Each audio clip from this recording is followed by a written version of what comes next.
Martin Houston, welcome into the game, man. I hope you're doing well. Hey, I'm doing well, Ryan. Glad to be with you, man. I'm trying to think of that burger that you knocked out, because I always go with the pickle burger at Southern Ale House. I'm trying to think. I got the burger sliders, man. I don't know. I guess they're yeast rolls. That's what they call them everywhere else. But with pimento cheese on it, I forget what they call them. But this the appetizer, and then I added some of those fries, the cheese fries. You're talking about the burger sliders. My daughter loves this as well. Yes. 4 mini burgers on sweet potato rolls topped with a house-made pimento cheese dip. I mean, we got you on to talk about football, but we want to talk about food for a few minutes, man. I mean, you and I we master football, but we're even better at food. Yeah, I may be a little rusty on the football field, but I stay up to date on the food side. All right, so let's talk a little Crimson Tide football here. And I'm going to run through some headlines here. Just trying to get your reaction on a lot of different things. Alabama's blocking offensive lineman Brandon Kennedy's backup center from transferring to other SEC schools. So Nick Saban, I'm kind of mixed on this. I understand why, but Brandon Kennedy, the backup center, he's leaving Alabama, and now Nick Saban and Alabama is going to block him from transferring to other SEC schools. Thoughts? Well, my philosophy is if a young man comes here, he does what he's supposed to do as a student athlete, with student being first, then he should be free to go if he's honored his obligation as a student and taking care of his responsibility as an athlete. And I don't think he didn't stop Jeremy Pruitt from going to Tennessee to make millions. So I think it's wrong for him to try to stop a player from going to other school. As that's now a state transfer. It is what it is, but I think they should, if they graduate, I think they should be free to do whatever they want, because now they've honored what they came to the university for. They got a degree. They did what they're supposed to do. Now let them go. And that's a tough situation, Ryan, in terms of within conference, but the reality of it is, if Nick Saban decided that he wanted to go somewhere else in the SEC, there would be no limitations on him. And he don't even have to honor his contract, but this young man honored his contract. Nick Saban needs to decide whether or not he wants to keep having these 3-year graduates pushing football year-round, and that's the consequence. Is you get young men graduating with 2 years of eligibility to go to potentially to a competitor. But you look at a guy like Brandon Kennedy, and this may sound such a guy that did not play at the level that you did of football. Is there any chance of the knowledge at that position, knowing all the calls, the assignments, the way they bark those out? I mean, am I just reading too much into that? No, you're not reading too much into it. He would definitely be an asset to wherever he went, Ryan, and he would be a guy. Not only that, Brandon Kennedy is a guy that could play at Alabama. Sure, he can. I mean, you're not talking about a guy. If Pierce Baker doesn't hold his own at center, Brandon Kennedy is a guy that I think could play well enough to help lead this offensive line to the national championship blocking offensive line. So it's not just that. But once again, Ryan, Jeremy Pruitt is at Tennessee. The guy knew everything. He said in the meetings, and you didn't block him. So why are you going to block a young man that has done and honored his contract? You have a 1-year contract with that young man that you renew every year. Now, if Nick Saban didn't like him, if Nick Saban didn't want him, if he wasn't a contributor, Nick Saban would allow this young man to go somewhere else. He wouldn't be blocking it. So like I said, I don't like it. Don't misinterpret what I'm saying. I don't like it that he could do that. I don't like the fact that he could go to Georgia or to Auburn. I don't like it as an Alabama fan, but I think it's the right thing if they do what they're supposed to do.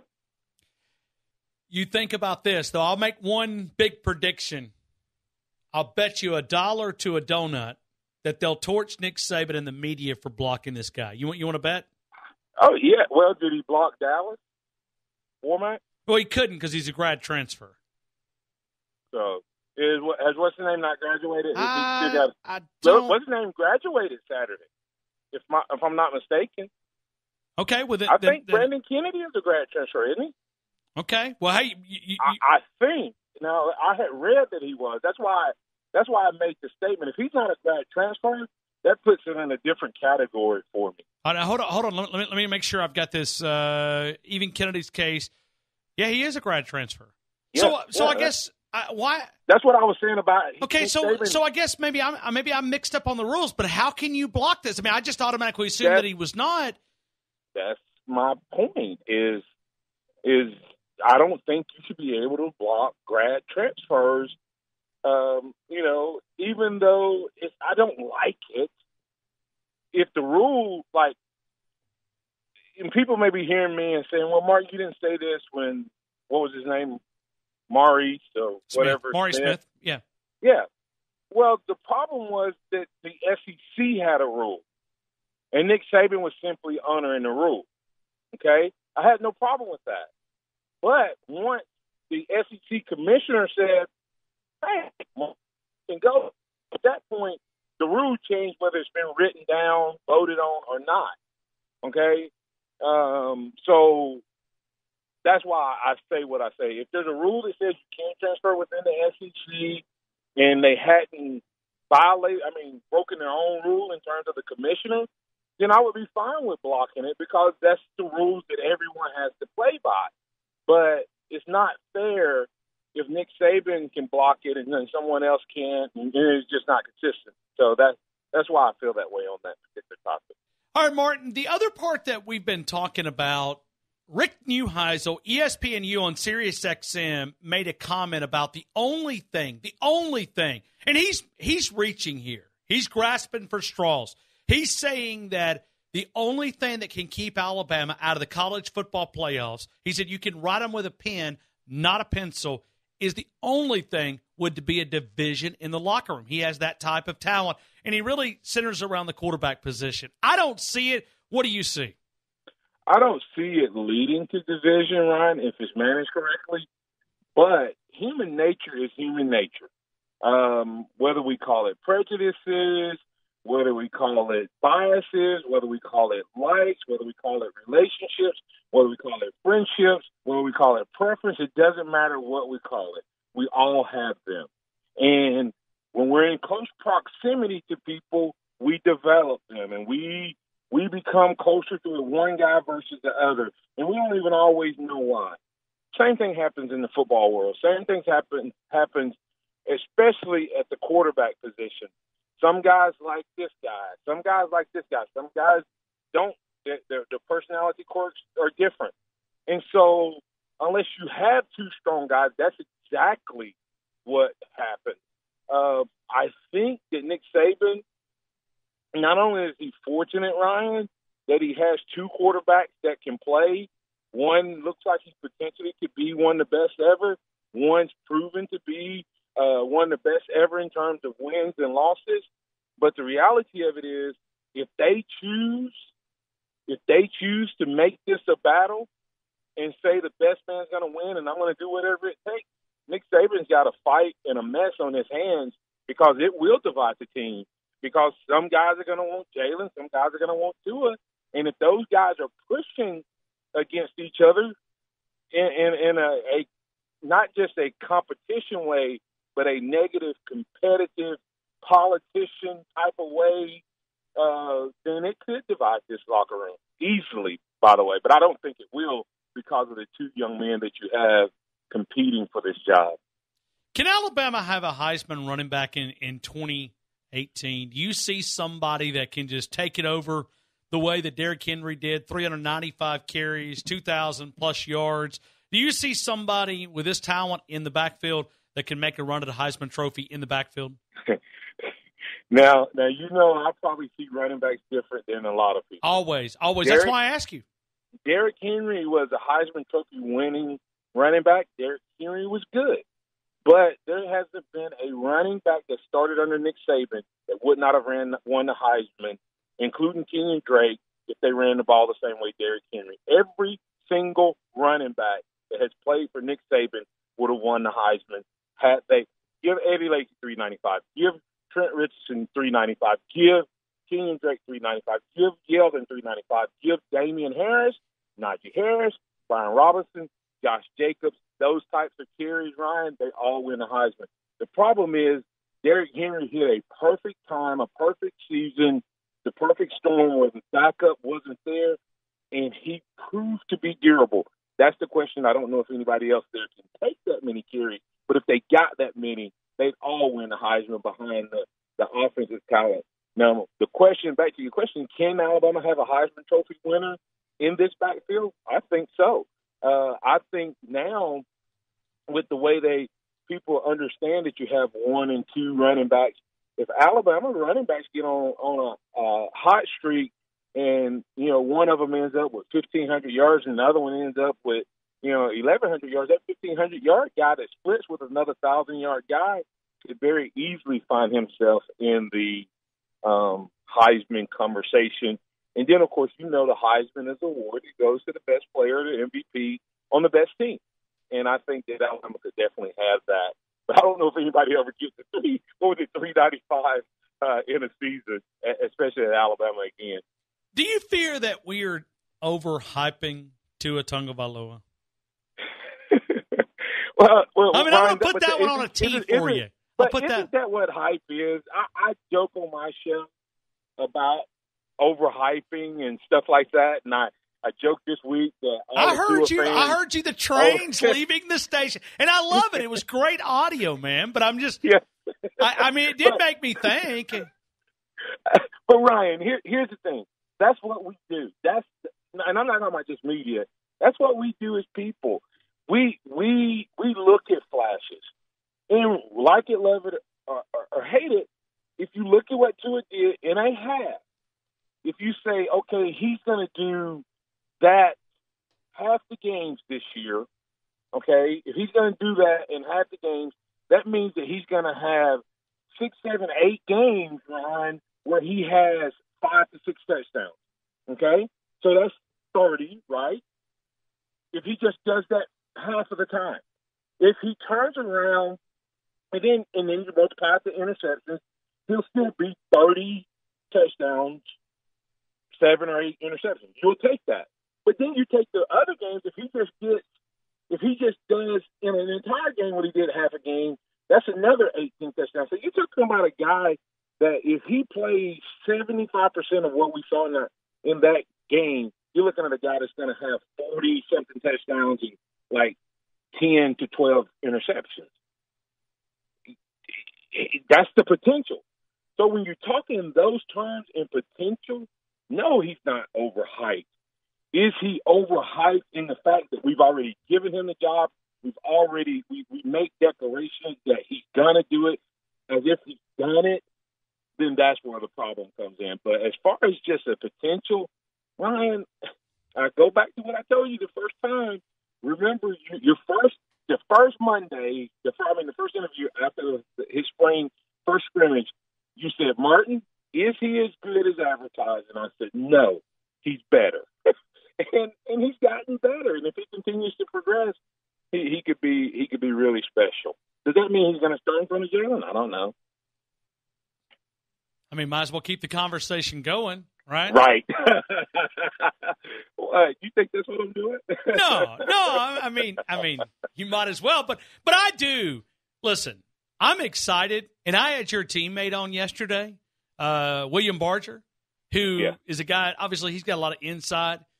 There's confidence growing inside that building, and I think one of the things. This will be the final question. One of the things that they're going to have to do is they're going to be so good, Martin, that they're going to have to fight this. Like, in other words, Nick Saban's going to have to coach extra hard because they're going to be so good. And I think they're really going to beat teams, especially in that first part of the season. They're going to beat teams so bad, they're going to have to fight complacency. Ryan, is that not what happened last year? I mean, and I think you can magnify it this year because I think this is not a retro negative John Dayball. You heard me talk about our question his play calling in the game. I think Loxley is going to be a more natural, fluid play caller. I do too. I mean, he's going to string things together. He's going to get momentum. And if Tua's a quarterback, I think you're going to see Alabama have more offensive points. Okay? That's what you would expect if Tua's a quarterback because you're going to have more trap plays. I think, if Jalen's a quarterback, you're still going to score a lot of points early and often. I think you're going to see both of them scoring early and often in this offense in some capacity. And if this defense, if that wasn't a farce or a fluke of what we saw, and Kuligowski can get these defensive linemen playing at national championship level like he had them, I think we're going to have two of the best inside linebackers. We got Christian Miller. When Christian Miller or Darrell Lewis is fighting for who's going to be the backup, this team could be really, really special. I got asked a question, and I know I need to go, but got asked a question by a listener on the Blitz, and I'm going to have that conversation. Can this defensive line be as good as 2016? If the answer to that question is yes, they're going to destroy people this year. There you go. Martin Houston's going to finish up the conversation here. Martin, a couple of days ago, I called you and I said, Martin, I need you to save me some cash. And now you and I talk football. That normally we don't ever talk about money saving things like this. But I called you and I said I need to save some cash, and you said I think I could help you. You took my information, you ran my numbers. I looked at a 2018 Tundra and kept debating on which model and this model and this model. And I called Martin and I said, save me some money. Well, you not only saved me money, but then you called me back this morning because you were looking for other ways to save me even more. And you said, Merry Christmas or something like that. You said, you found a way, save me another. And this is like $230-something bucks, which is $230-something bucks for every 6 months is almost $500 a year. But either way, talk about your agency there at Alabama One. Well, Ryan, that's what we pride ourselves on. Our goal is to service our members and the people within the footprint of Alabama One Credit Union. And our ultimate mission is to help people save money on the insurance so that they can have some of their other financial goals and dreams realized. And that's what we work hard to do. And we do the typical, normal, everyday things, but one of the things about our agency is we have enough relationships that we're able to find those niche markets and those niche things that people need. So whether it's auto, home, life, commercial, or special types of arrangements that people have to get, our agency can help them do that. So, we say at Credit Union, you finance here, you can insure it here. They're going to save you money, but we're going to help you protect that money that you're spending. And you don't, like I said, you don't have to be a member. And I was glad to help you. It's kind of funny. First time we had the opportunity to work together in that arena, and it was just a great way. And we don't just run numbers. We look at numbers, talk about numbers, ask enough questions that we can find other ways and maximize your discounts and savings. And was glad to have you as one of our member clients. Yeah, no doubt, man. You had a chance to save me some cash, man. I'm all about saving cash. So I appreciate you in more ways than just that. But happy Mother's Day to your wife, and I hope you have a good weekend. You got special plans. I know you'll have a special message on Sunday morning, man. Yes, we have a great message lined up for Sunday, and going to honor the mothers, and looking forward to it. And tell your wife, Mom, happy Mother's Day as well. And Ron, I forgot to tell people they can find us at alabama1agency.com. Alabama One Agency, alabama1agency.com. But hey, listen, and I owe my wife. I mean, we not only have my daughter, but sometimes I kind of act like a baby too. I mean, I've been my wife. I have 4 kids. My wife has 5. I love it. Hey, Martin, I appreciate you, man. Have a great one. All right, hey, roll tide.